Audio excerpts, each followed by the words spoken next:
तो ये जो आप खुश नहीं थे 12 साल पहले, how did you identify this, और ये शेप में कैसे आया प्योर इंडिया ट्रस्ट? मैंने IBM में भी काम किया, टाटा में भी काम किया, फिलीपींस में, इंडिया में काम किया। ऐसी कौन सी क्वालिटी थी फीमेल्स की जो आपको क्लिक की नहीं कि इनके एम्पावरमेंट के लिए काम करना है? पैसे नहीं चाहिए। गांव में बेसिकली कैसे समझाते हैं, मतलब मैं ये समझना चाहती हूँ, क्या उनको ये समझ में आता है हैशटैग? तो आप स्ट्रेंथ तो आप सब दुनिया को दिखा ही सकते हो, ये मैंने अच्छा करा है, ये अच्छा करा है। Being a male probably it was easier for you. आपकी वाइफ का क्या रिएक्शन था? घर से बाहर जाना है और 10 रुपए भी चाहिए।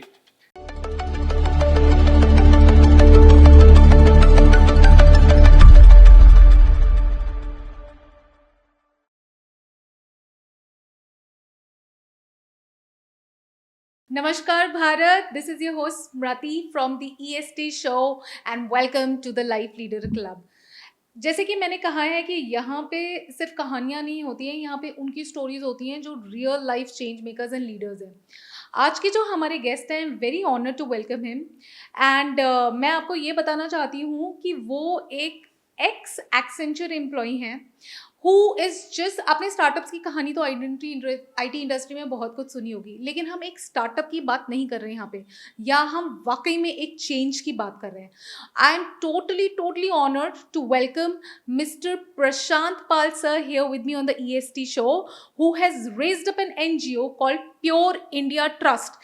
एक IT की हाई पेइंग जॉब छोड़ने के बाद ये सिर्फ और सिर्फ इंस्पिरेशन देते नहीं हैं, अपॉर्चुनिटीज भी क्रिएट करते हैं। Prashant sir, welcome on the EST show. बहुत धन्यवाद आपको। बहुत बहुत भाग्यशाली हम हैं आज जो आज हमारे शो पे आप आए हैं जाकर के। तो आई थिंक आपकी ऑडियंस से जुड़ने का मुझे मौका मिलेगा, तो मैं भी इसको अपना भाग्य समझता हूँ, और जो बात मैं कर रहा हूँ वो ज़्यादा लोगों तक पहुँचेगी, तो ऑब्वियसली ये हमारा दोनों का ही भाग्य है। बिल्कुल बिल्कुल, हमारा दोनों का भाग्य है। आई एम श्योर आप सबका भी भाग्य बनेगा जाके, because why we are here to inspire the leader within you, that you go ahead, you just don't get inspired, you get up and you take the next step. एक high paying job Accenture में, एक IT industry में छोड़ करके, what is that one thought जिसने आपको trigger किया? I am sure Pure India Trust आज जिस शेप में है, 12 साल पहले वो शेप में नहीं होगा। Absolutely. और ये जो आज की, मैं करंट जनरेशन की बात करती हूँ, जो जिसमें बहुत ज़्यादा सेटिस्फैक्शन है, प्रॉब्ली कहीं ना कहीं वो बहुत खुश नहीं है जिससे वो कर रहे हैं।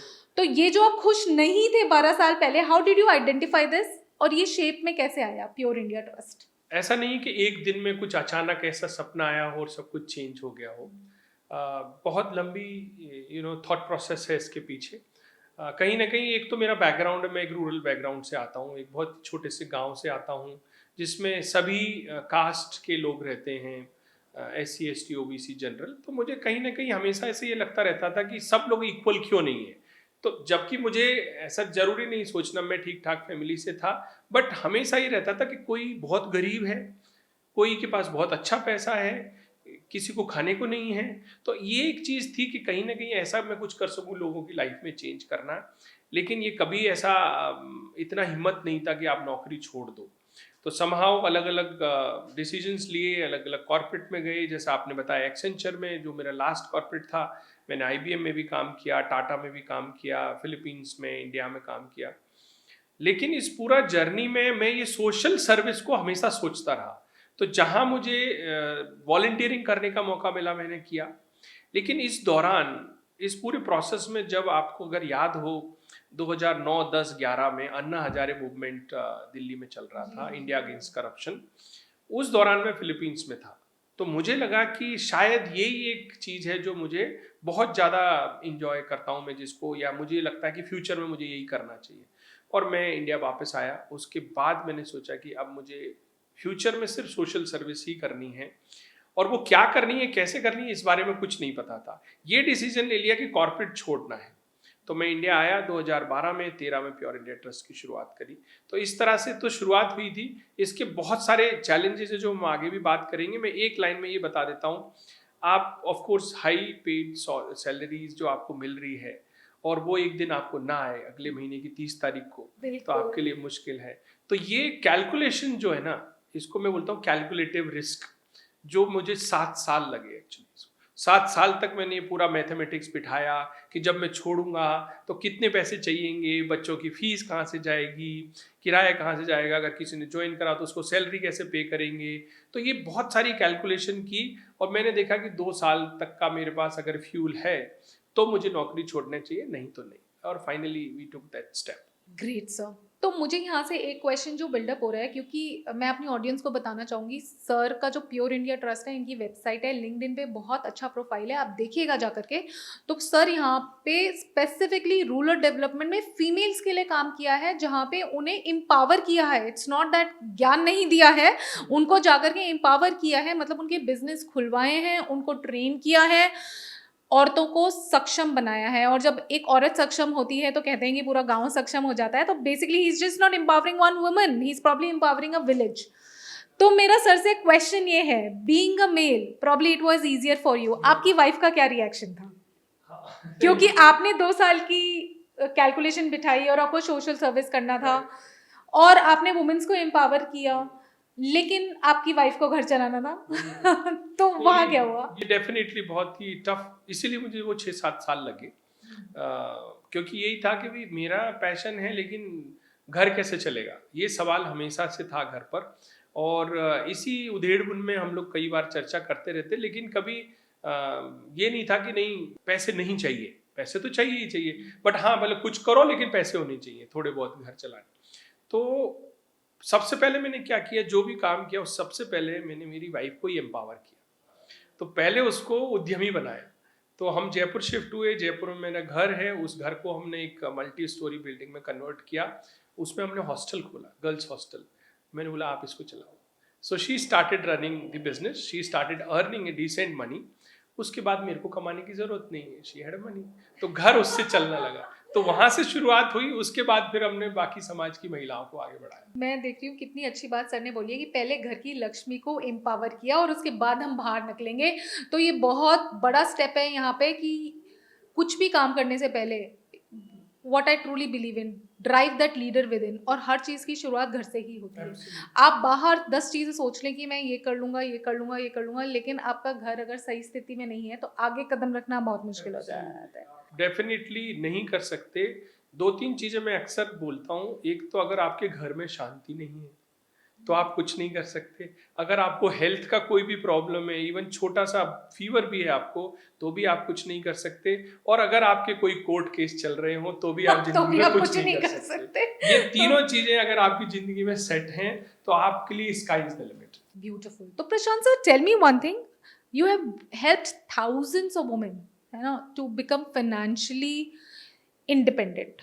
स्पेसिफिकली क्वेश्चन ये है कि आपके दिमाग में सिर्फ और सिर्फ वुमेन इसको फाइनेंशियली इंडिपेंडेंट बनाने का दिमाग में क्यों आया? और स्पेसिफिकली ऐसी वुमेन्स की कौन सी पोटेंशियल है जिसको आप हार्नेस करना चाहते थे कि आपको लगा कि नहीं, मुझे इनके लिए काम करना है? And specifically you started as an NGO, आपने कोई बिजनेस नहीं रन किया है, ऐसे कोई इंडस्ट्री नहीं रन किया, आपने इसको एक एनजीओ के सेटअप से दिया। तो ऐसी कौन सी क्वालिटी थी फीमेल्स की जो आपको क्लिक की नहीं कि इनके एम्पावरमेंट के लिए काम करना है? मैं फिलीपींस में काम किया था, एक्चुअली कई साल फिलीपींस में रहा हूँ। और जब मैं फिलीपींस गया, वहाँ रहा, वहाँ के लोगों को मैंने समझा, तो मैंने देखा कि फिलीपींस की जो इंटायर कंट्री है, जो सब एडमिनिस्ट्रेशन, जितने इंटेलेक्चुअल डिसीजंस है वो महिलाएं लेती हैं। ओके। मेरा ऑब्जर्वेशन है, शायद फिलीपींस के लोग अगर इसको देखेंगे तो पता नहीं पसंद करेंगे। मुझे ऐसा लगता है वहाँ के मेल जितने भी हैं वो जैसे लेबर का टाइप का काम हो गया या पुलिस का काम हो गया, जहाँ मतलब दिमाग लगाने की जरूरत नहीं है। लेकिन जितने भी इंटेलेक्ट, आप बैंक में जाओ सारी महिलाएं मिलेंगी, आप किसी ऑफिस में जाओ सारी महिलाएं मिलेंगी, कॉर्पोरेट ऑफिस में जाओ सारे सीनियर पोजीशंस में महिलाएं मिलेंगी। तो कहीं ना कहीं मुझे लगा कि विमेन के बहुत सेंसिटिव होती हैं, इमोशनल होती हैं, चीज़ों को बहुत अच्छे से समझती हैं, केयरिंग होती हैं। तो मुझे लगा कि कहीं ना कहीं अगर एक महिला को हम एम्पावर करते हैं तो वो पूरे कम्युनिटी को एम्पावर करेगी, देश को एम्पावर करती है। तो इसलिए विमेन एम्पावरमेंट का इंडिया में मुझे जो आइडिया आया कि अगर हम किसी को बोलते हैं महिला को, भाई हम आपकी हेल्प करेंगे, आप अपना बिजनेस करो, तो वो सिंसियरिटी से हमारी बात को सुनेगी और उसमें जान डालेगी सक्सेसफुल होने के लिए। क्योंकि वो एक एक रुपए के लिए हस्बैंड पर या भाई पर या पिताजी पर या चाचा पर डिपेंडेंट है। भाई मेरे को अगर घर से बाहर जाना है और 10 रुपए भी चाहिए तो किसी न किसी से मांगने, तो she is fully dependent on financially. तो हमने बोला अगर इसके पास पैसे आ जाएंगे तो इसके अंदर ताकत आ जाएगी, और हम परिवार के जो डिसीजन मेकिंग प्रोसेस है, बच्चे की एडमिशन कहाँ जान करना है, इसमें कहीं भी महिला का इन्वॉल्वमेंट नहीं होता है। तो ये एक कारण था कि हमने सोचा कि एक मदर जो घर में अपना घर का काम करने के बाद 5 से 6 घंटे उसके पास होते हैं जो अनप्रोडक्टिव होते हैं, और हिंदुस्तान में 50% महिलाएं हैं, उनमें से आप समझ लो लगभग 90% महिलाएं काम नहीं कर रही हैं। अगर ये 90% काम करने लगे तो इंडिया की इकोनॉमी कहाँ जाएगी। तो पर्पस ये था विकसित भारत, तो मतलब जो that's आज such मोदी जी a बोल big रहे हैं। vision, मतलब आपने वहां तक सोचा, एब्सोल्युटली, सिर्फ वुमेन एम्पावरमेंट तक नहीं रहे, आपने सोचा कि इंडिया की इकोनॉमी को कैसे ट्रिगर करेगा। क्योंकि मैं इसको इस तरह से भी लेता हूँ, क्योंकि मैं सिक्स सिग्मा भी मेरा प्रैक्टिस करता था कॉर्पोरेट में। जनरली क्या होता है, दो तरह के फैक्टर है, आपकी आपकी एक स्ट्रेंथ है, एक आपकी वीकनेस है। तो आप स्ट्रेंथ तो आप सब दुनिया को दिखाई सकते हो, ये मैंने अच्छा करा है, ये अच्छा करा है, लेकिन अगर आप वीकनेस पर काम नहीं करेंगे तो आप जो है असली में इम्प्रूव बहुत तेज स्पीड से बाहर नहीं कर पाएंगे, क्योंकि आपका एक बैकवर्ड फोर्स है, एक फॉरवर्ड फोर्स है। तो बैकवर्ड फोर्स आपका बहुत ताकत रख रहा है इस वो वक्त, जो ऐसे आपको पुल कर रहा है बेसिकली, एक pull फॉरवर्ड और एक बैकवर्ड जा रहा है। तो हमने अगर महिलाओं को बढ़ा दिया, उनको एम्पावर कर दिया, बिजनेस खुला दिया, तो जो ग्रोथ आज हम 6-7% हमारी जीडीपी ग्रोथ है इंडिया की, मैं am sure it can cross double digit easily. एक बात जो आपने बोली है वो मुझे बहुत अच्छी लगी, जहाँ पे आपने बात की फिलीपींस की। Yes, you called out Philippines, hats off to you if you are working that way, कि वहाँ पे ज़्यादातर कॉर्पोरेट जॉब्स या मैनेजमेंट जॉब्स में फीमेल्स वगैरह हैं। तो how I can link it, sorry थोड़ा सा ऑफ ट्रैक है फॉर माय ऑडियंस, लेकिन कितना अच्छा बैलेंस है। देखिए सर ने बेसिकली जो सटल वे में बात की है वो मस्कुलिन एनर्जी और फेमिनिन एनर्जी की बात की है। मस्कुलिन एनर्जी बहुत ही ज़्यादा वो एनर्जी होती है जिसको कुछ काम करना होता है, they have to be active. तो कहाँ बात की सर ने लेबर की बात की, सर ने वर्कफोर्स की बात की, सर ने पुलिस फोर्स की बात की। हम अपने डिफेंस में देख लें तो ज़्यादातर जेंट्स होते हैं, because you have to be actively engage. Feminine energy की कहाँ बात की, जहाँ आपको काम रहना है, जहाँ आपको पेशेंस रहना है, पेशेंट रहना है, जहाँ आपको 100 लोगों को प्रॉब्ली संभालना है।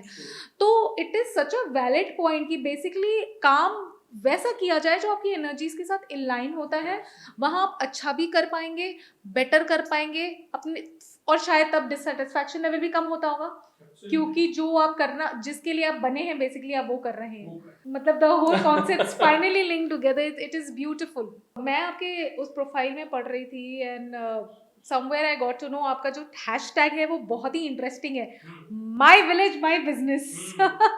इतना अच्छा बिजनेस है, अब इसको आप गांव में बेसिकली कैसे समझाते हैं, मतलब मैं ये समझना चाहती हूँ, क्या उनको ये समझ में आता है हैशटैग? हैशटैग से मतलब नहीं है। देखिए हमें क्या लगता है, आप याद करो जब स्मार्टफोन आए थे तो सब लोगों को लगता है कितना कॉम्प्लिकेटेड चीज आई है, पहले नंबर डायल कर लो आराम से और बात कर लो लोगों से। वो जो स्मार्टफोन आए थे, आप आज के बच्चे इमेजिन भी नहीं कर सकते इस बात को। तभी लगता है इतना मुश्किल होगा, कीबोर्ड नहीं है, इसमें नंबर कहाँ से डायल करेंगे, कैसे हम फोन उठाएंगे। लेकिन जैसे ही स्मार्टफोन आया, लोगों के पास आया, एक बच्चा पैदा होते ही स्मार्टफोन चलाना सीख लेता है, बुजुर्ग आदमी सीख लेते हैं यूट्यूब देखना। क्यों? क्योंकि वो चीज़ सिंपल है। तो मेरा मानना ये है कि अगर हम चीज़ों को जितना सिंपल रखेंगे उतना ही जल्दी वो चीज़ सक्सेसफुल हो जाएगी। तो हमारा जो प्रोग्राम है माई विलेज माई बिजनेस, जैसे हम बोलते हैं this is none of your business, तो मैं ये बोलता हूँ मेरा गांव में मेरा बिजनेस है, तुम कोई नहीं हो मुझे छेड़ने वाले या मुझे ये बताने वाले। तो मैं ये इस प्रोग्राम के माध्यम से हम ये करते हैं कि एक महिला जो उसका अपना घर है, अपना गांव है, उसको समझती है, उसके कस्टमर कौन है। अगर किसी महिला ने एक ब्यूटी पार्लर खोला तो उसको पता है कि मेरे गांव में ऑलरेडी 1000 महिलाएं हैं, उसमें से 1000 में से कम 100-200 यंग वुमेन भी हैं जो शादी होकर आई हैं, उनको भी आईब्रो बनानी होती है, उनको भी कॉस्मेटिक चीज़ों की ज़रूरत है। मेरा प्रोडक्ट बिक सकता है, मैं रोज के 500 रुपये कमा सकती हूँ। तो इसलिए उसको हमने बोला कि तुम ब्यूटी पार्लर का बिजनेस खोलो। किसी ने बोला रोज सब्जी तो बनेगी घर में, तो सब्जी की दुकान, किसी ने टेलरिंग। तो हमने बोला कि महिला को वो बिजनेस कराना है जो उसके गांव में बिक सकता है, जिससे वो घर बैठे, जो पहले 0 इनकम पर थी, मतलब कोई काम नहीं करती, हाउसवाइफ थी, आज वो 300, 400, 500 रुपये पर डे बचा लेती है। तो यहाँ से ये पूरा थॉट शुरू हुआ। हम किसी भी महिला को ये नहीं बोलते कि तुम ये बिजनेस करो, हम बोलते तुम डिसाइड करो तुम्हें क्या करना है, because this is your business, this is your village. आपको कैसे बेचना है, क्या करना है, हम यहाँ पर सिर्फ आपको खड़े करने के लिए आए हैं, दैट्स ऑल। तो सर आज तक ऐसी कितनी वुमेन्स हैं जो अपना बिजनेस स्टार्टअप कर चुकी हैं आपके इस टेन्योर में? ये नंबर अब तो काफ़ी अच्छा हो गया है। अभी लगभग 5,567 महिला उद्यमी आज तक बना दी। 5,567 महिलाएं उद्यमी बना दिया आपने। सच अ उद्यमी नाइस वर्ड, उद्यमी। आप लोग मेरे साथ क्लैप कर सकते हैं, मैं यहाँ पे क्लैप कर रही हूँ for sir for this wonderful achievement and this is what a leader does. इसमें आपको एक और चीज़ आपको आश्चर्य होगा, ये जो महिलाएं हैं ना ये उद्यमी बनी है, ये नंबर आपको अभी भी छोटा दिख रहा होगा, लेकिन can you believe these women are earning 45 crore rupees every year. Oh my God, is that real? 21 crores is a profit every year. We track this number every year and we report to our partner, our sponsors. हमारा लक्ष्य ये भी है कि 2030 तक हम 1,000 करोड़ रुपए generate करने वाले हैं with 25,000 women entrepreneurs. That's how this My program is God. running. और ये सब आपके जुड़े हुए हैं आप सबके साथ, ये कितनी बड़ी बात है। एक होता है ना कि आपने उद्यमी बनाया और आप चल दिए। ये सब जुड़ी हुई हैं। तो आपको मैं आपको बताता हूँ, परसों ही एक महिला का फोन आया मेरे पास नोएडा से। तो उन्होंने मुझे बोला कि सर मैं इसलिए फ़ोन कर रही हूँ कि एक महिला की मदद करनी है। मतलब हमने उसकी मदद करी तो वो दूसरों की मदद करनी है। तो मैंने कहा ठीक है, अभी जून में आप एक बार कॉल करना जब नए प्रोजेक्ट शुरू हो रहे हैं। तो सर मैं आज जो भी हूँ सब आपकी वजह से हूँ। मैंने कहा मेरा कुछ भी नहीं है इसमें, आपका काम है। नहीं नहीं सर, आपने मुझे उस दिन जब मैं घर घर जाकर काम करती थी पार्लर का, आपने मुझे बोला कि आप अपना दुकान खोलो। आज मेरा पार्लर इतना चल रहा है सर, आपको विश्वास नहीं होगा, मैंने फ्लैट खरीद लिया नोएडा में अपना खुद का। ऐसा बिजनेस है। So that's the change when जब आप सोचते हो ना, आपको लगता है हाँ मैंने सैलरी छोड़ी थी एक्सेंचर की बड़ी, लेकिन ये जो सैलरी घर घर में जा रही है वो उससे ज्यादा है। सर आपने बहुत बड़ा काम किया। आपने सैलरी तो चलो कमाई, दैट्स अ डिफरेंट थिंग, आपने दुआएं कमाई वो बहुत बड़ी चीज है। Yes, देश के लिए तो डेफिनेटली। और ये आपका बहुत अच्छा, मतलब मुझे जो लगा जा करके, आपने आपका प्योर इंडिया ट्रस्ट वुमेन्स को नहीं देखता, सिर्फ एंटरप्रेन्योरशिप को नहीं देखता। I think what you are thinking is India, which is very important. मेरा यहाँ पे जितने भी स्टार्टअप फाउंडर्स हैं या फिर जितने भी छोटा अपना काम करने की सोच रहे हैं, मेरा शायद उनसे एक रिक्वेस्ट बस यही होगा कि जब आप इतनी अच्छी चीज़ कर रहे हैं तो अपने विजन बोर्ड में जो सबसे ऊपर रखिए ना, वो इंडिया रखिए, और उसके नीचे फिर आपका सब शायद ट्रिकल डाउन होगा जा करके। I think it's a brilliant thought, and for everyone else who is not an Indian or probably watching this, finally you should have your country at the top most as the vision, your vision, and उसके ऊपर शायद दुनिया सबका vision बन जाए तो बहुत ही बढ़िया बात हो जाएगी। वैसे तो इंडिया यही बोलता है वसुधैव कुटुंबकम। यस, हम तो यही बोलते हैं। तो हो सकता है कि अभी अच्छी सक्सेस स्टोरी हो सकता है कि हम लोग भी आउट ऑफ इंडिया जाने लगे। ऑफ कोर्स अभी प्योर इंडिया यूएसए भी रजिस्टर्ड हो गया है, so we will be international organisation soon. But हमारी ऑर्गेनाइजेशंस का टैगलाइन भी यही है, एम्पावरिंग भारत है एक्चुअली। सो भारत मतलब रूरल एरिया में हम, एंड भारत मतलब the world. Bharat means Vasudev Kutumbakam, Yes. as you said. Brilliant, brilliant. I'm just so, empowered by the vision statement itself. I hope the Life Leader Club lives to its values as well. तो sir आपकी ये book है, I think you have written one book also. Sir की एक book है 100 Career Options. So 2-3, क्योंकि आज हम ऐसे लाइफ में जी रहे हैं जाकर के, we full of options. मतलब ऑप्शंस की दुनिया है ये। तो मतलब आज इंसान की प्रॉब्लम ये नहीं है कि मैं क्या करूं, आज इंसान की प्रॉब्लम ये है कि मैं क्या ना करूं। ऑप्शंस इतने हैं। तो हमारे यूथ के लिए अगर ऐसे 2-3 आप टॉप चीजें ऐसे कैसे कुछ बताइए, रेकमेंड करिए, what could be the out of box ideas for a business to run, which obviously satisfies your soul, satisfies people's soul, satisfies the country's soul, eventually gives you money. बहुत बड़ा factor है, हम उसको ignore नहीं कर सकते। सबको absolutely money is the most important money thing. is the driving factor. Absolutely. बिल्कुल। मैंने 2 बुक लिखी हैं, एक है 100 career options for the student, दूसरी बुक है बनो उद्यमी। बनो उद्यमी, तो उसमें 51 बिजनेस आइडियाज हैं फॉर यूथ।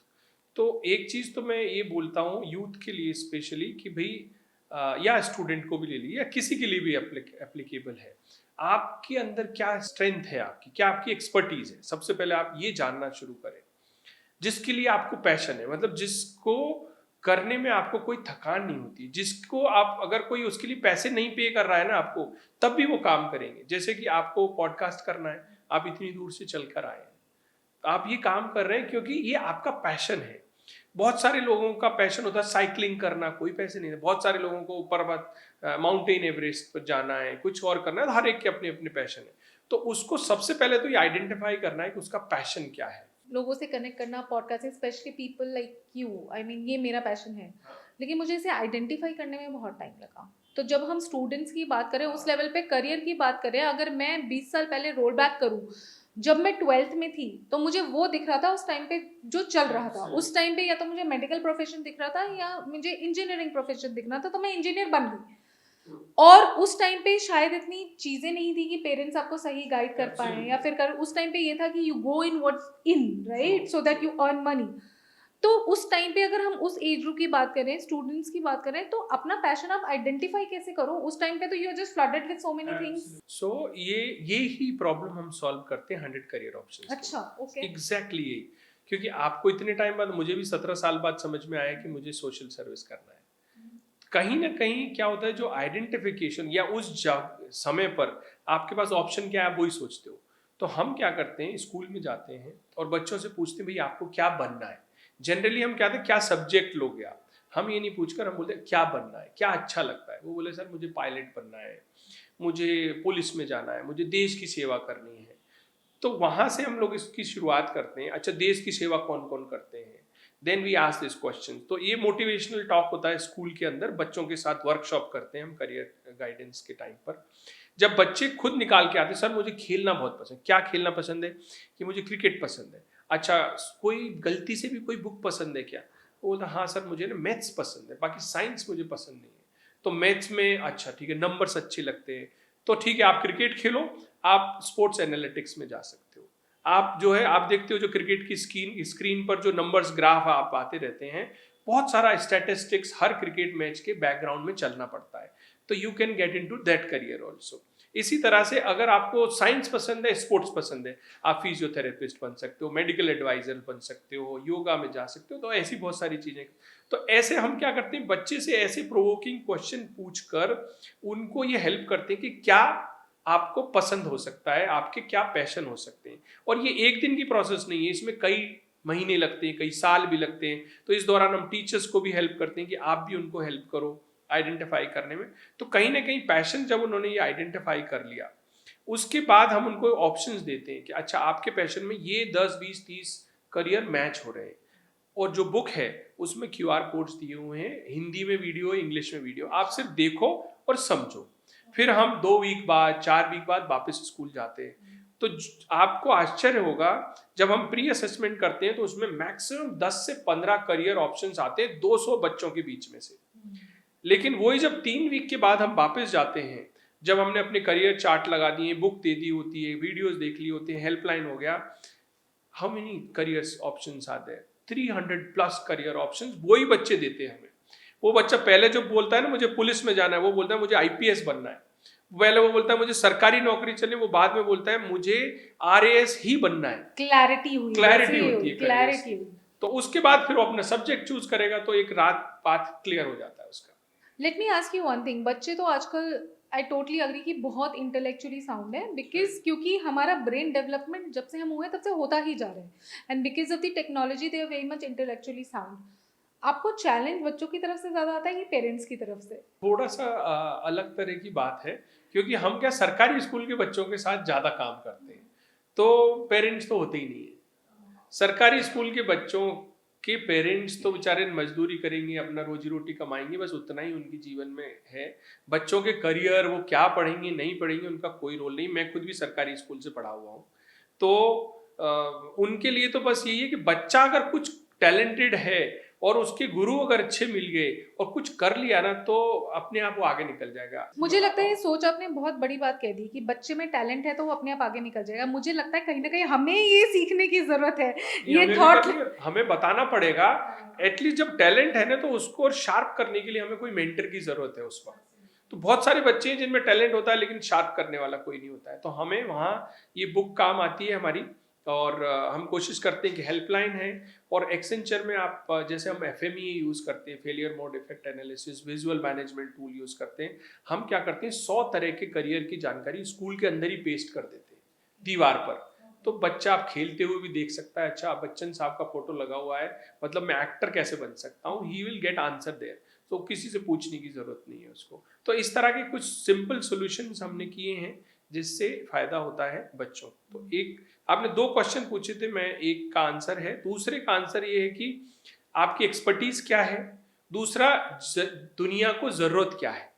तो आपको ये, आप एक्सपर्ट हैं सोशल मीडिया के, लेकिन क्या दुनिया को जरूरत है क्या? हाँ भाई, किसी को जरूरत भी है, अपनी वेबसाइट प्रमोट करनी है, अपना सोशल मीडिया, और क्या दुनिया आपको उसके लिए पे कर सकती है। तो ये 3 चीजें अगर आपको मिल जाए तो आप डेफिनेटली उस पर्टिकुलर करियर के अंदर एक्सपर्ट बनेंगे, बहुत ही सक्सेसफुल हो सकते। यहाँ कॉम्बिनेशंस, अगर आप एक्सपर्टीज किसी चीज की रखते हैं, मान लो आप एक्सपर्ट है फोटोग्राफी में और आपने ज्वाइन कर ली बैंक की नौकरी, तो फिर कॉम्बिनेशन ही नहीं, उधर भी कुछ नहीं इधर भी कुछ नहीं। एब्सोल्युटली।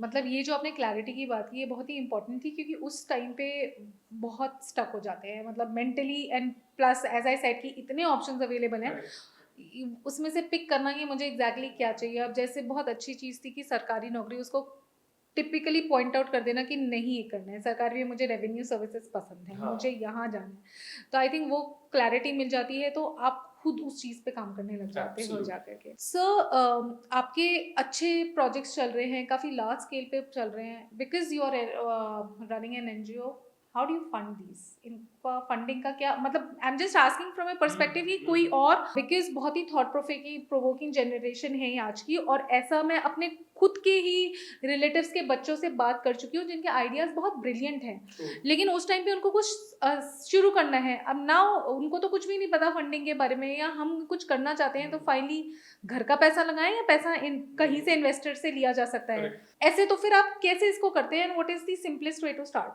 तो ये आपने बहुत ही अच्छा सवाल पूछा है, स्पेशली यूथ के लिए, क्योंकि उनके पास बहुत क्रिएटिव आइडियाज होते हैं, और इंडिया जो है वर्ल्ड की टॉप कंट्री है जहाँ पर स्टार्टअप सबसे ज़्यादा हो रहे हैं, और बहुत ही अच्छे आइडियाज भी हैं जो बिजनेस में कन्वर्ट हो सकते हैं। तो मैं यूथ को हमेशा यही बोलता हूँ, अगर बिजनेस करना है तो आप कभी भी खुद के पैसे से बिजनेस ना करें, घर का पैसा ना लगाएं, लोन भी ना लें।